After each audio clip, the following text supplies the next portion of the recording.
Three, two, one. This is Nick. And this is Amanda. And this is the Performance Plate Podcast, where we give you bite-sized bits of information based on nutrition and exercise science to improve your overall performance.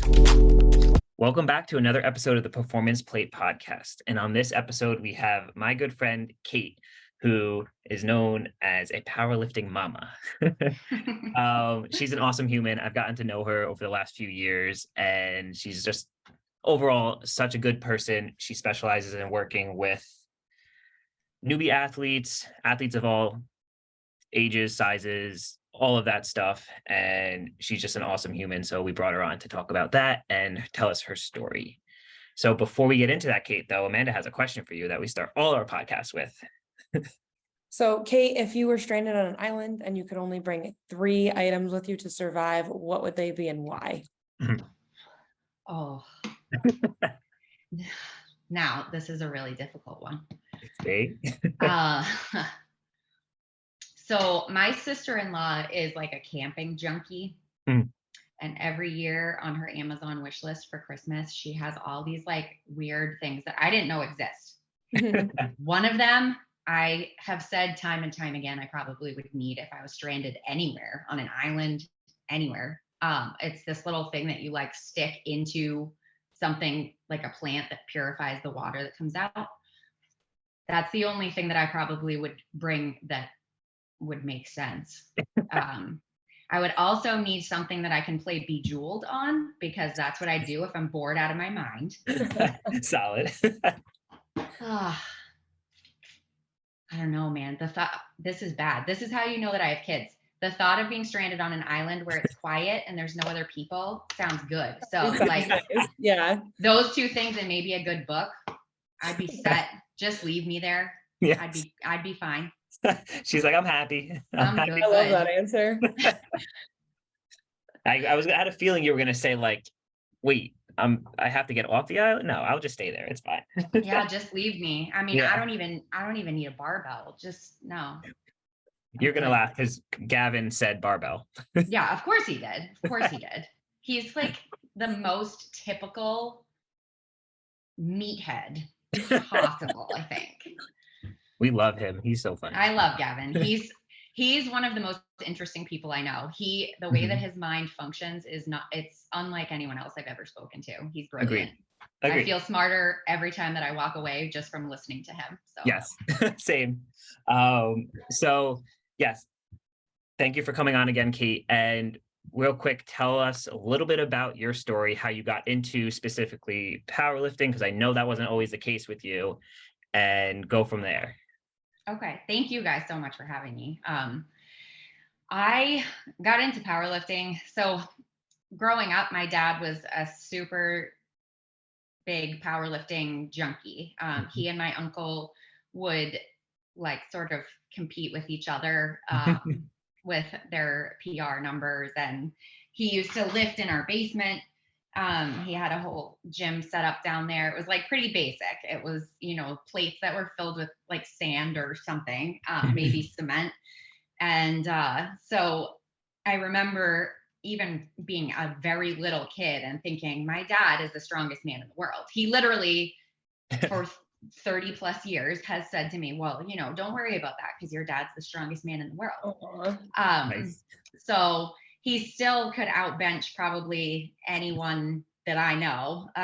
He hasn't done the other 2 lifts in a long time, but he was always super competitive and active. My uncle competed in bodybuilding, so I was always sort of around these like gym bros. And my dad, back in the day, before social media, before the internet, before all that great stuff that has ruined powerlifting culture, we had Powerlifting USA magazine, and you had to wait every month for the results of competitions to come out. And so I'd be sitting at the breakfast table eating breakfast, and my dad's showing me like all these women who can lift like 4 times their body weight. And I just thought, that's sick. And as a little kid who was often very fearful in situations that I was in, the idea of being stronger than everyone around me was very appealing.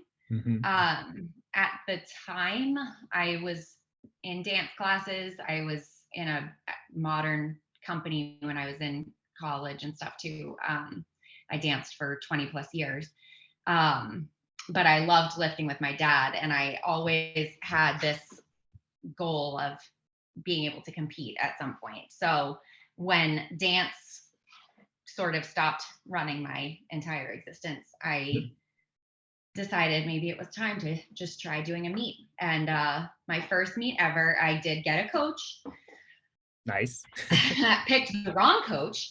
I didn't even touch, I didn't do anything before my opening attempt at my first meet. I just walked out and just like raw dog, totally not warm up, squatted 180 something pounds, and no belt, no sleeves. I had no idea what I was doing, man. It was rough.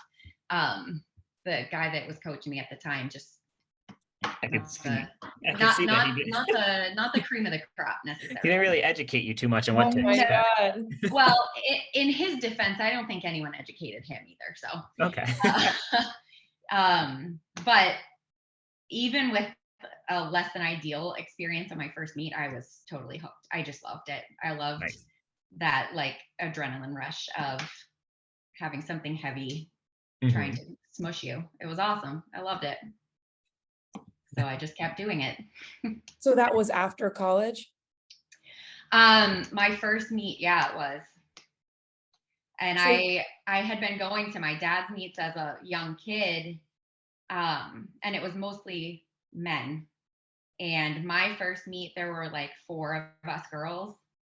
Now I run an all women's meet that I had to break it into 2 days this year because there's so many female athletes that are competing in the sport. So it's definitely grown since my first exposure to it. Yes. Where there was like 2 women.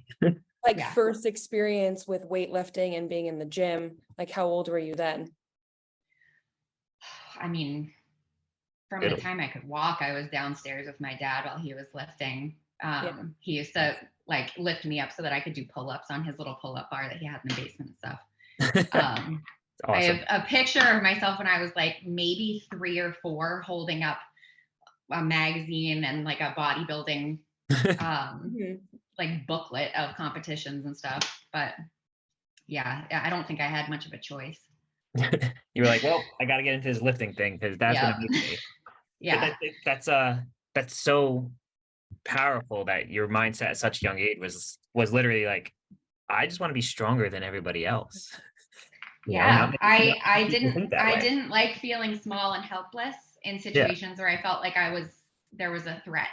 I went to schools where I wasn't necessarily everybody's cup of tea, and there were, kids that were not so friendly. So I had situations at home where I felt like I wasn't quite safe. So the idea of being able to be strong enough to not care, like it was definitely a draw for me. Oh yeah. It still is. It is. There's something to be said about being able to like load up a certain amount of weight and just pull it or push it. And that's, I think, from knowing you, that's something we always talk about is like, there's no such thing as like dropping out of a meet. Like, no. Nick knows I have athletes that try to pull out for, various reasons, or they're just not feeling like they're going to be ready on meet day. And I'm like, well, if I can do it and I'm like basically missing a hip and half dead and 1,000 years old, you're not pulling out of a meet either. So Amanda, real quick, just so you know, Kait says she's 1,000 years old. Me and Kait are the same age. I think we're literally 1 year apart. So so you're also 1,000 years old? Yes, exactly. Exactly. That's why it upsets him when I say that's where we're going with this. You're a young one, so you're still good, but we're both 1,000 years old. I'm like, it feels like I am because it feels like I'm so old because we're always around these like 17, 18-year-old kids that are nothing hurts. They're never tired. Yes.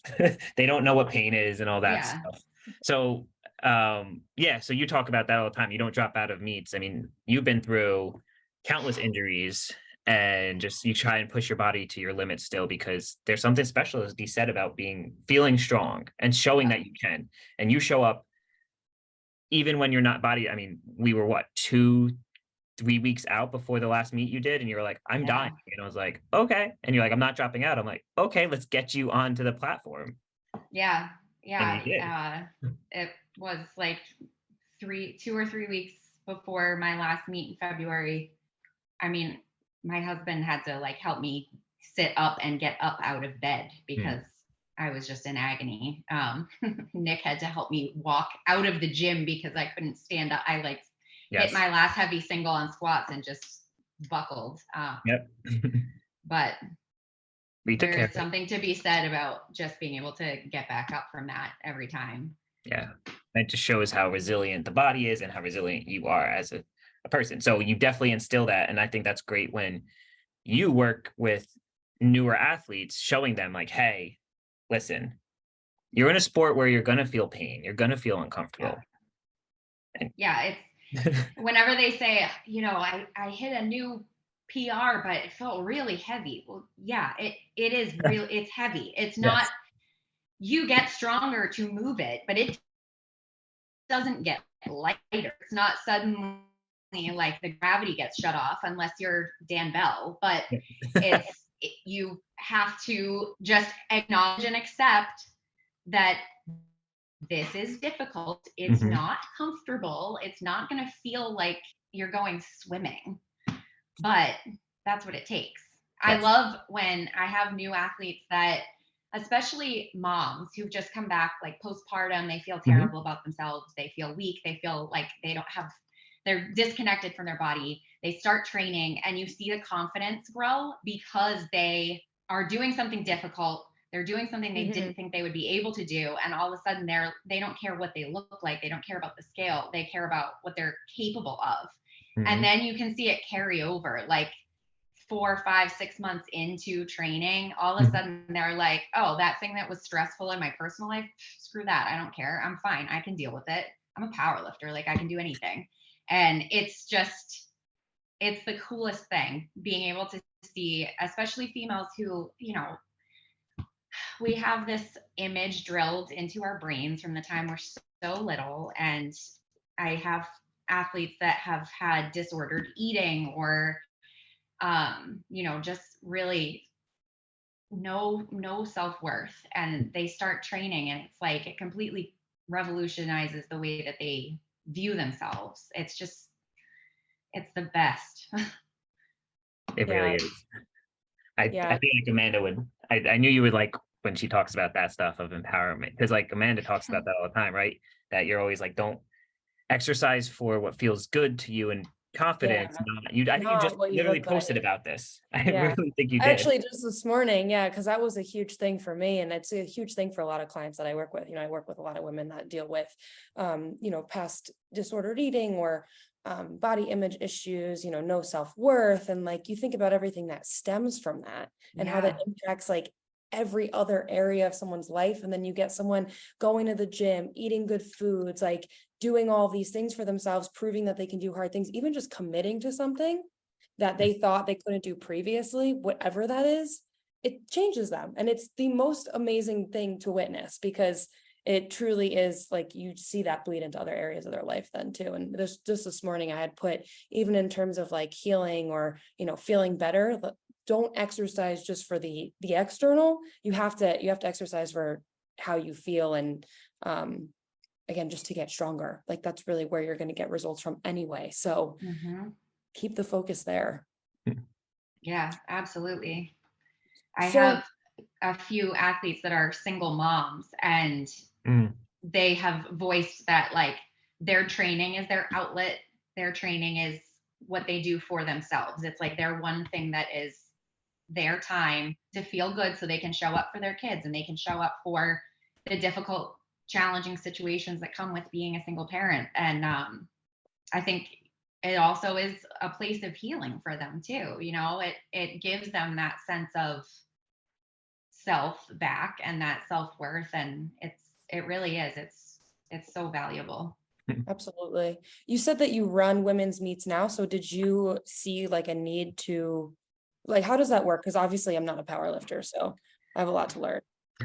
So I became a meet director to run competitions specifically because I wanted to do an all-female meet, and I wanted to do a mental health charity event. So I got kind of suckered into running way more than just those two. I've been trying to quit for 3 years, but You're doing good at it. I'm getting closer every day. Okay. I know.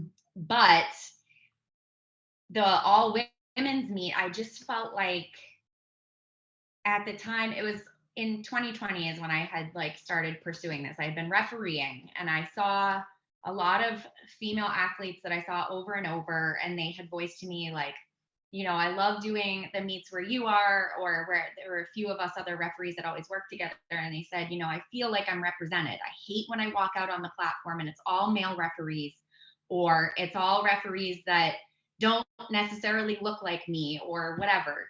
And that just kind of sunk in like, all right, well, I've seen it come from where there were no women in meets to a couple to now there's referees that are females.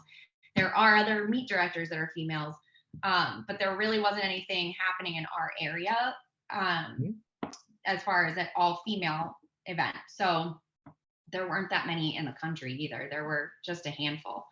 So I thought, why not? Let's just do it. And we made it like a celebration of strong women. And it has become this thing that has a life of its own now. And the women that did it the first year come back to do it every year and just bring more friends with them. And if you ask anybody in New Jersey, like what would be, what's a good first meet for a female to do, or like just to get their feet wet, femme fatale, because the community and just the camaraderie, even the athletes that are competing against each other are screaming, cheering for each other. Nobody cares what numbers on the bar. It's just, it's like a big party. It's awesome. And this past year, actually, my daughter is 7, and she was diagnosed last year with selective mutism, which is an anxiety disorder marked by inability to verbalize when anxiety is at a very high peak in certain situations with people they don't know, or with school is a big trigger for a lot of kids. And so getting her to do anything, like the thought of her standing in front of a room full of people to do something where they're all watching her a year ago was like, no, that's not happening. And she did deadlift only at the competition this year. And it was a room full of other women that she looks up to, screaming and cheering for her. And it was like, okay, this is why I did this, because that means everything to me. So I know that those moments mean everything to the women that step foot on the platform for their own moment too, That must have been like a full circle moment for you. Big time. Yeah. Big time. It really was. It was my birthday present this year, actually, that I decided that Femme Fatale would be my birthday party this year, since it's like the only time I get to see all my friends that are all over the place anyway. So perfect. That was my gift, that Ellie deadlifted at my birthday. Which was awesome to see, not gonna lie. That was a very nice experience, because it just shows, and Amanda, she's right, like that. We tell people around Jersey or anyone that's like, oh, should I do it? And everybody that's been to the meet says, you should do this one as your first one. You should do this one as your first one. And it's not that other meets don't have that camaraderie and stuff, but there's something special about that.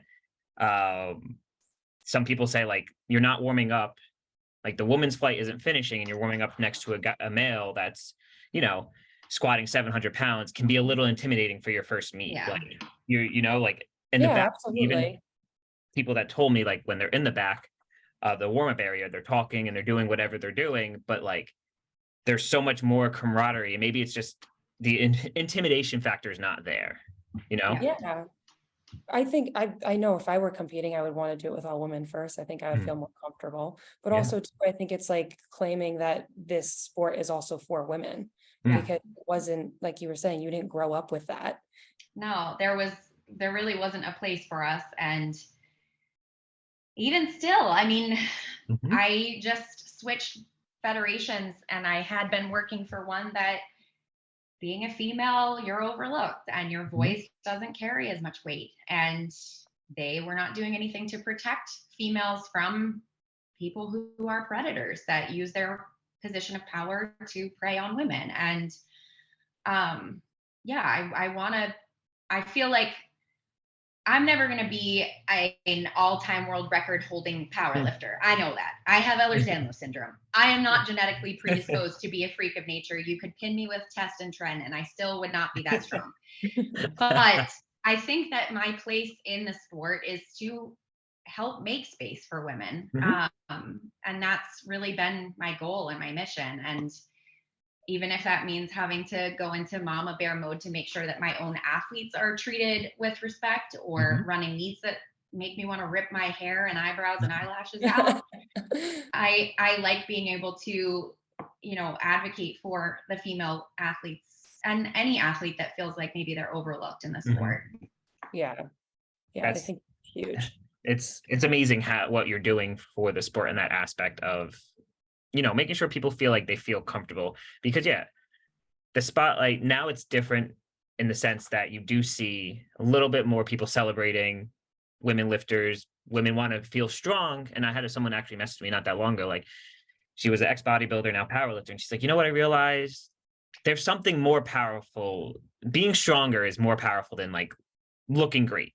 And they can go hand in hand, but like I've noticed personally, the powerlifting community in that aspect, the females' body image maybe it's in the back of their head, but they're like, something's more important. Yeah, exactly. I just crushed 400-pound squat for a double that I didn't even think I could do in my life, and they just like destroyed it. Yeah, it's like, they've tried for years to get powerlifting to be more mainstream. There's this age-old debate of why powerlifting isn't in the Olympics and weightlifting is, and what is it that we can do to get to that level where we are more mainstream and we are respected as a sport, whatever. And historically, it's been really difficult to put us on the map. And the last year and a half or so, it's definitely become more mainstream. And a big contributor to that is the women in the sport. I have a friend who broke the all-time heaviest female deadlift record and was on the Ellen show. She's been on she's been on like the Today Show, all this different stuff on TV. She's traveling and she's like a motivational speaker and doing all this stuff now. And it's, we've been able to accomplish what the men couldn't for 50 years. So it's pretty exciting to be part of the sport right now. It really, my friend Stacy, who coaches my business partner and best friend, she was I think the first female, but at one point she had the highest Wilks score, which is a score that's like based on your body weight, your age, and the weight that you lift in a competition. She had the highest of any male or female in history. So for a female to do that, it's crazy. And the females in the sport right now, they're doing things that, people never thought would ever be possible. So it's pretty incredible. It's awesome to see, honestly. It is really incredible. So Kait, since you really do make a good, safe place for at least women athletes to get comfortable with powerlifting, or not, at least not even being fearful of the weight room, because that's probably a huge factor you see and stuff. Oh yeah. When you're working with one of your newer athletes, or like I said, you've even told me you pride yourself on working with newbie athletes, what do you see like a lot of their limitations are? Is it truly just like scared to get under a bar? Is it, I'm worried about being judged, things like that? Or is it like specific other things like mechanics wise? What do you see is your biggest hurdle for them actually to be like, no, lift that weight because you can do it? Or is it really like, okay, you really don't know how to squat? It really varies. The newbies that I have that have a history of being involved in other sports in any capacity definitely make it a little bit easier. They have more like kinesthetic awareness, and just motor control seems to be a little bit better with them. But the biggest thing really that I feel like is a challenge across the board for all of my lifters is their expectation versus what the reality is to get stronger. They are on TikTok or they're on Instagram and they see these people who are squatting 300 pounds and they're like, oh, well, if I just keep doing this for like 5 more weeks, I can totally do that. Yeah. I mean, like sometimes that happens. There's always like an outlier, but realistically, it takes time and consistency and discipline.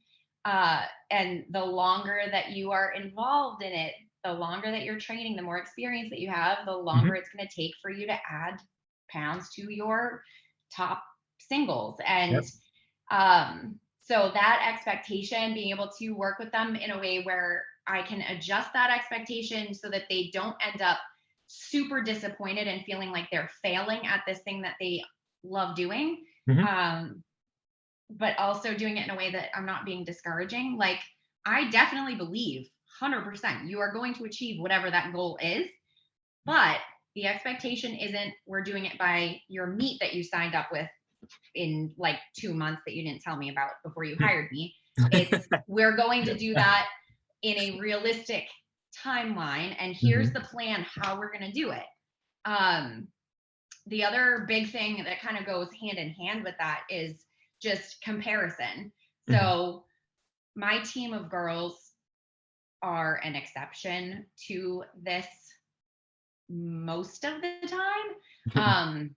They're very encouraging to each other. They're not catty. We don't have like infighting like a lot of majority female athlete teams. And I'm really thankful. But they do struggle with comparing themselves to each other and to other people. You know, they see people that were at their first meet that they competed against, and that person might be making more progress on one lift than they are. And so being able to step back and say, okay, like, yes, here are our expectations. Here's our goal. Here's what our game plan is to get there. And we're not going to compare ourselves to anybody else, but who we were 3 weeks, 2 months, 6 months, a year ago.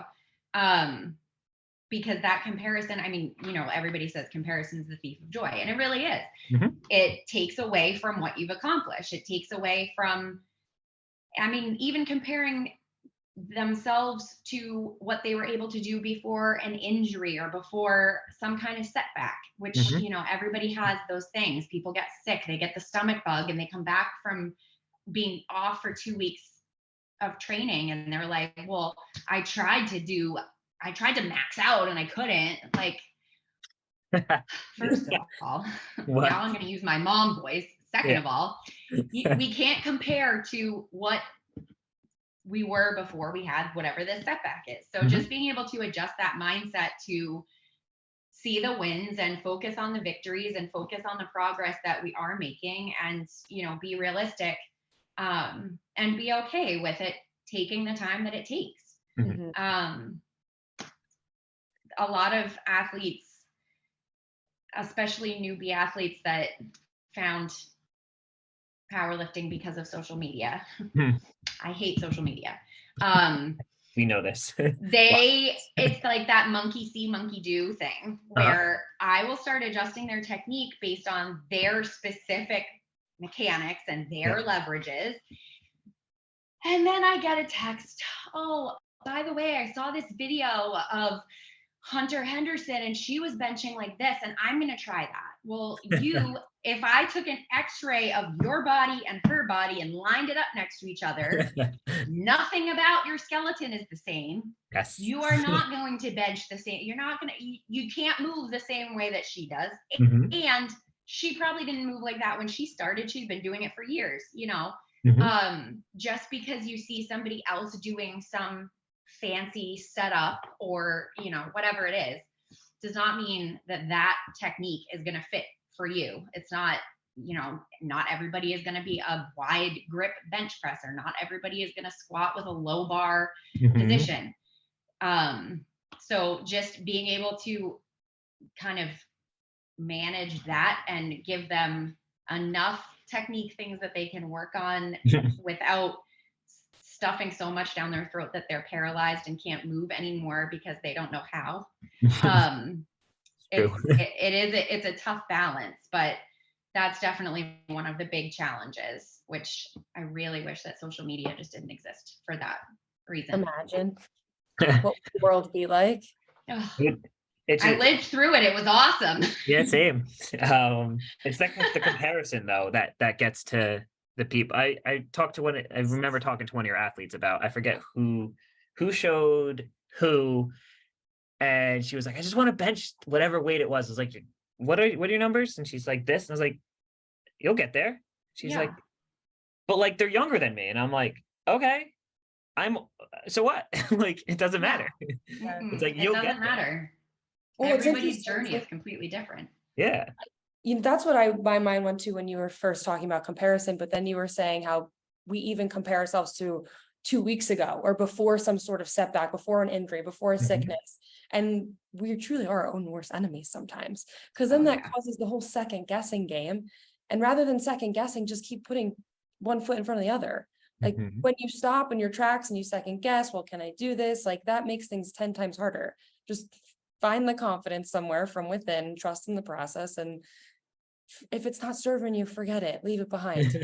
Exactly. If you're ever at a meet, which Amanda, you should come at least hang out at one of our meets, because the environment is just so much fun. You'd love it. If my athletes are competing, a lot of times you'll hear me on the side of the platform screaming at them, trust it, just trust it, trust what you built. And I hate when other coaches are screaming like their cues at lifters, like this isn't the time. The work has already been done. Like screaming hips at them right now is not, it's not, they don't even hear you. But I want to remind my athletes, like, you need to trust. We already built the foundation. We already put in the work. We've worked on the technique. We've honed in on all of these little teeny tiny pieces.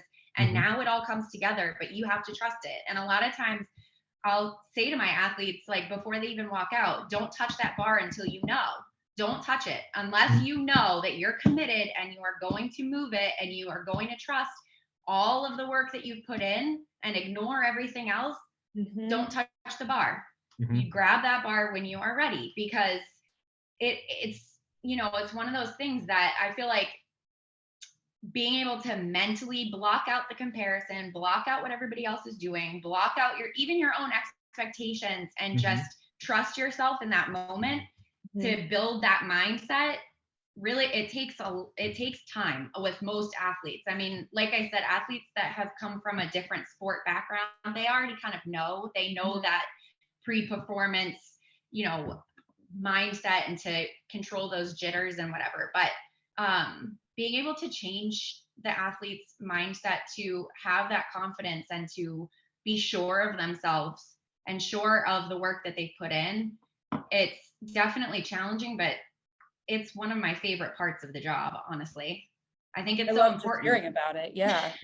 No, truly. I mean, it again is one of those things, like I even noticed that come up with clients when just the other day I had someone who's going on vacation soon. She's in, you know, a fat loss phase right now. And she's like, well, I'm just nervous about this and that. And then I'm like, you know, these things already, like we've worked through this, you know what to do, just trust yourself in that. And she was like, wow, I feel so much better just kind of thinking about that.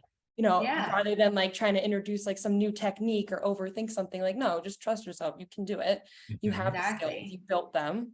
Yep. You've already built the skill. You've already built those habits, you know, it, especially with anything movement related, but even with eating, like it becomes ingrained in your body after you do it a while. So being able to kind of rest in that and be sure of yourself with those things it's huge. And it's like you said earlier, it carries over into every other aspect of life.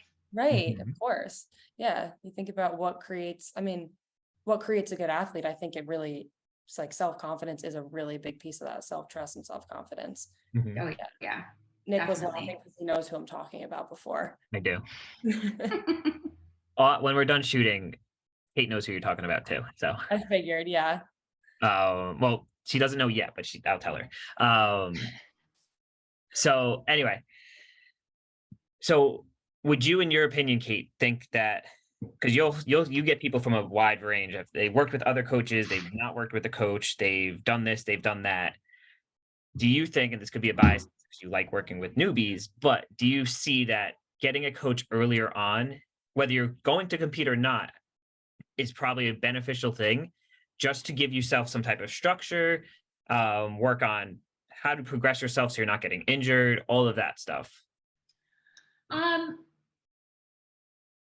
so okay. I know. If you're gonna listen to my like most biased, selfish Mhm, opinion, yes, get a coach for sure. mhm, Because you're gonna save yourself so much discouragement and potential injury and wasted time where you could be making actual progress instead of just spinning your wheels. So yes. Um, but I know for a lot of people, like financially, mhm, and even just like if you're testing this out to see if this is something you want to invest in, they're not really ready to pull the trigger on hiring a coach. So if you can at least be training around people who are better at what you want to be good at, mhm, that's at least something. If you're not ready to pull the trigger on hiring a coach, at least like get yourself in an environment where you have high level athletes around you and you can kind of bounce ideas off of them or just observe the way that they do things. mhm, When I was growing up in the sport as a kid, even in high school, I would be at the gym around a bunch of other people that were competing and they kind of took me under their wing. So to just be able to learn from them, even if some of the things that I learned now, I look back and I'm like, no, that was not, that's bro science.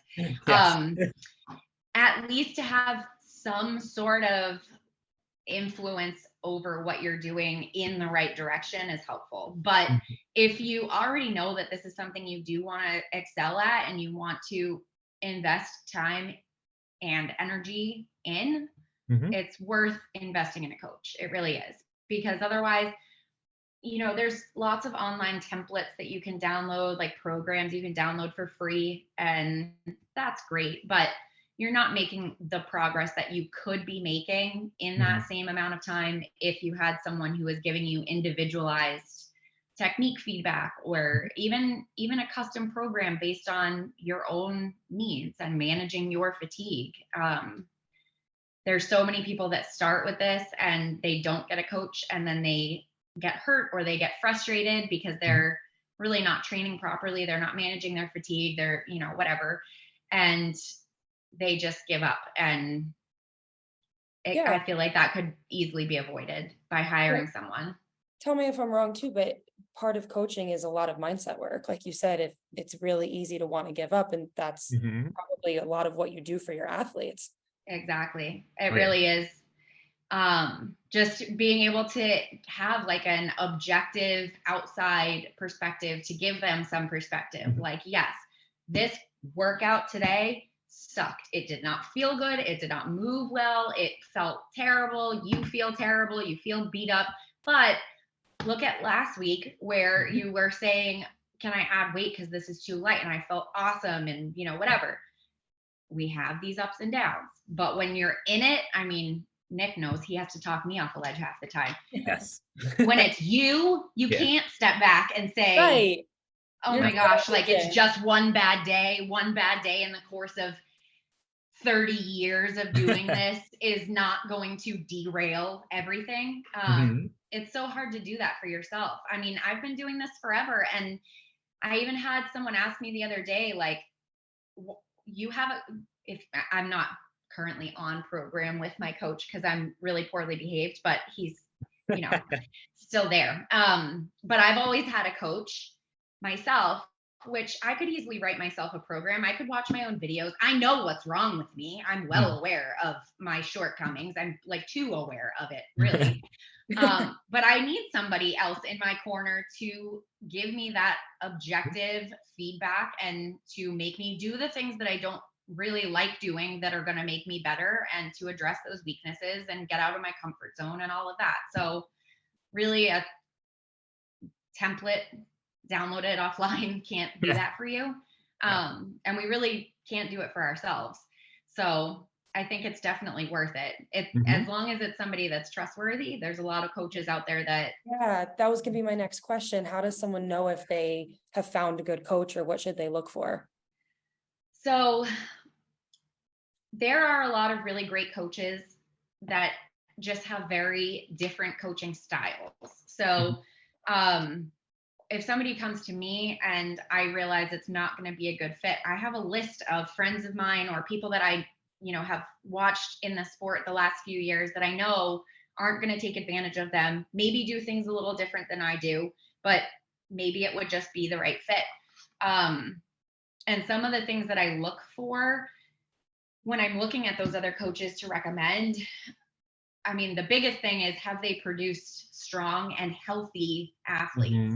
Are they producing athletes that are meeting their goals and are, reaching whatever their initial expectation was, making progress and whatever it is? They don't have to be athletes that are, breaking world records, but are they actually progressing? And what does their technique look like? And are they athletes that are constantly posting, oh, another bad week, my back is flaring up again every other week, because they're constantly like over programmed and under rested, and so I look for those things. But I also really like when I have an opportunity to see the way that coaches behave on meet day, on game day, in person with their athletes. I've seen a lot of big name coaches at, the biggest meets, the Super Bowl of powerlifting, and it looks like they're just waiting for the paparazzi, and they're there for, the photo opportunity, and they aren't checking in with their athlete. They aren't focused on their athlete. They aren't, playing the numbers game where they could. And so then there's athletes that, or coaches that I can see the way that they communicate with their athlete, that they know how that person functions. They know what makes them tick. They know exactly what to say to draw out that fight in them in the moments that they need that. So I kind of take note of those things. It's very deceiving. Again, social media. I'll get off my soapbox eventually, I promise. But it's deceiving looking at these coaches that, maybe they have 50,000 followers on Instagram, and they post all these informational reels about technique cues and whatever. But they really don't have athletes that are healthy or making progress, or, they have athletes that are all getting the exact same cookie cutter program. And that stresses me out so much. Yes. But they, they're not really living up to the expectation. So if I were a new athlete looking for a coach, I would really look at what the results are. Who are the people that they're producing in the sport? And I always tell people, just try to set up some phone calls, talk to them first. Because if you hire somebody and maybe their credentials are great, and maybe their athletes really are successful, and maybe they have, they check off all your boxes, but you talk to them and it's like impossible to actually communicate with them, you gotta keep looking, because communication is really the biggest factor, especially with remote coaching. So if you can't communicate, or it's somebody that you're scared to be honest with, and like, hey, I messed up and I went off program, or I did this wrong, or whatever, not being able to communicate that, your coach then can't adjust for fatigue management, whatever. So if it's not somebody you click with, that's a big red flag. That's a deal breaker. Yeah. It's huge. And the communication aspect too. I mean, that's like 90% of coaching is communicating. Yes. If you've ever seen one of Kait's programs and how much feedback she gives, and it's not even feedback like, oh, do this with your foot, do that. Like, you got this, like, it's simple things. Like, you got this week, you did this for 3 weeks ago. Oh, you got it for whatever it is. Like, mindset is there if you look at one of Kait's programs and how she programs her athletes in that aspect, because she really takes that to heart with people. It was working with them and telling them, like, you got this, you can do this. Like, don't overthink this. Yes, because we are our own worst enemies. So to have your coach say that, but doing that, you need good communication with your coach. So like her athletes also communicate very well with her. Tell her, this is what I felt, this, and this. And it's a two-way street, you know? Absolutely. So They know they can even tattle on themselves. I had one of them yesterday text me, I have sinned, and sent me a video where she added a ton of weight to what she was supposed to be doing. Like, that's okay. well, at least you told me. It still moved great. So no, it's true. Yeah. So have you ever coached males before, or have you always coached females? So I have coached males when I first started. Well, when I first got out of school and was just working, I was working in a multidisciplinary practice with majority male professional athletes that were baseball players and hockey players in Boston. And when I branched out and started just doing this powerlifting coaching thing on my own, I naturally attracted more female athletes because they relate to me or my story or whatever. And I did have some male athletes, and I would have some male athletes that would come to me, or like they met me at a meet or whatever. But right now I have only male athletes that I either also work with their spouse or significant other, or I have one he's my powerlifting grandson, and he's a teenager, and he's like my little Tasmanian devil, and he's going to break an all-time world record deadlift in November. He's just a freak of nature. He's 15 and deadlifts over 500 pounds, and he weighs like maybe 170 something. Like he's a little string bean kid. He's awesome. But I hired a male coach to work for my business because I don't really like working with male athletes unless it's somebody that I know already and have like a friendship with already, because it isn't really, it gets weird every time. It just does. It gets weird. So, coaching, it becomes like such a close relationship. And with my female athletes, I'm very comfortable with them. With my male athletes that I also work with their significant other, that's great. With this little tiny baby child, like that's easy. I'm your other mom. What's up? But anybody that's like my age, it's like, nah, I don't know. So I send them to Andy, who I hired, and he's awesome. He's so good. You love Andy. He's so good. He's like my lifesaver. So now I just send him over there. Yeah. I was going to ask if you noticed like any key differences between like maybe how males like to be coached versus females. Oh, males are a bunch of big babies. That's a big part of it. They really are. They are. They require so much more coddling. Yeah. And like hand holding and just like tough love than my female athletes. My female athletes, I think maybe because most of them are used to being the underdog or being overlooked or, having to fight for a seat at the table, they work 1,000 times harder. They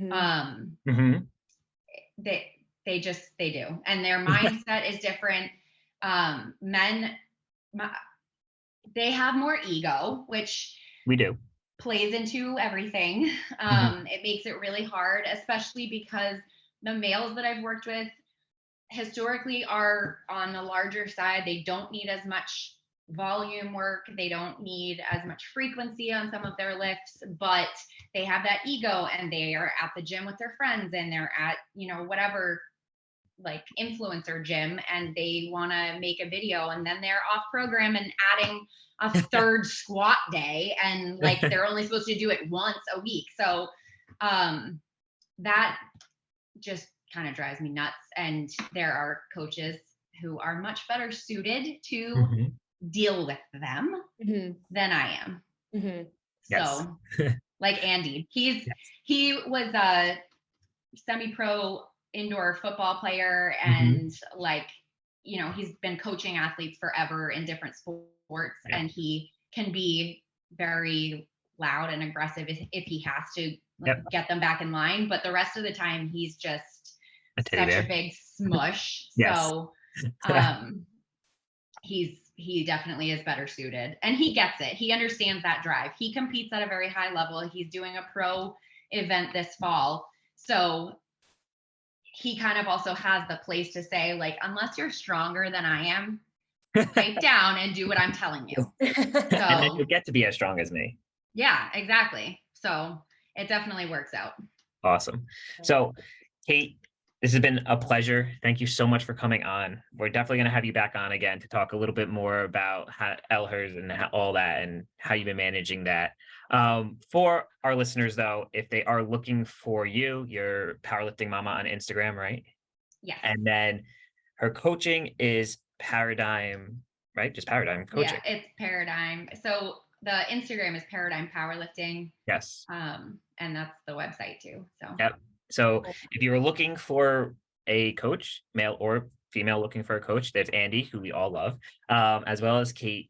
And I know many people that I've sent to Kait because she's just an awesome coach and can work with anybody at all levels. But I think one of the main things for her is she's not the right fit for you. She has a list of other coaches. Even one of her own athletes, we say aged out, not really aged out, moved on. I fired her. Yeah, fired her. I remember her telling me that. I was like, wait a second, what happened? And she's like, she fired me. And I was like, okay. She moved her to a coach that could take her to another level and all that stuff. So if you're just looking for information, Kait is a huge resource, especially in the powerlifting community, to get to know. So Kait, thank you again. It's been a blast. Thank you guys so much. As always, it's been a blast, and we'll see you all next episode.